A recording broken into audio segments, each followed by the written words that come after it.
Good afternoon বন্ধুরা, ধানের জমিতে আসছি। ধান মোটামুটি ভালোই আছে।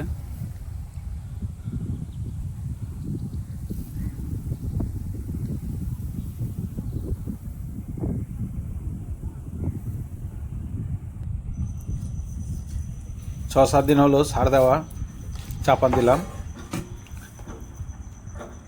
এখন একটু পোকা পোকা মনে হচ্ছে, তার জন্য বিষ আর ভিটামিন স্প্রে করলাম।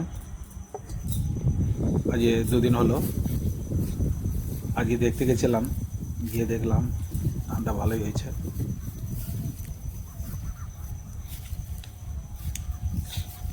সম্পূর্ণ ঘুরে ঘুরে দেখলাম।